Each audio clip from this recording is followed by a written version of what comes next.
అందరికీ నమస్కారం. సామాన్య ప్రజలపైన కాల్పులు 12 మంది కన్నుమూశారు. అయితే 20 మందికి తీవ్ర గాయాలు కూడా అయినాయి. అసలు ఏం జరిగిందన్న పూర్తి వివరాల్లోకి వెళ్తే సిటీలోని దుండగులైతే రెచ్చిపోయారు. కాల్పులు సంబరాల్లోని రక్తసిక్తమైపోయారు. వానాజువాట్లోని స్థానికంగా జరుపుతున్న సెయింట్ జాన్ ది బాప్టిస్ట్ వేడుకల్లోనైతే కొంతమంది దుండగులు విచక్షణ రహితంగానైతే కాల్పులు జరిపారు.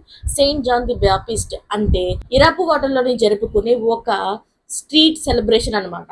అయితే ఇందులో స్థానికులు మద్యం సేవిస్తూ డాన్స్ చేస్తూ ఉంటారు. ఈ వేడుకల్లో ఎంతో ఉత్సాహంగా జరుపుతున్న సమయంలోని కొంతమంది దుండగులు ఆ ప్రాంతంలోకి వచ్చి గన్స్ తో వచ్చి కాల్పులు అయితే జరిపారు.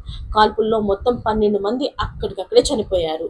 మరో 20 మందికి తీవ్ర గాయాలైనట్టు సమాచారం. అయితే కాల్పులు జరిగి గందరగోళం చెలరేగడానికి కొద్దిసేపటి ముందే ఒక గుహ సముదాయంలోని డాబాలోని బ్యాండ్ వాయిస్తుండగా ప్రజలు నృత్యం చేస్తున్నట్లు సోషల్ మీడియాలో అయితే ఒక వీడియో అయితే వైరల్ అయ్యింది.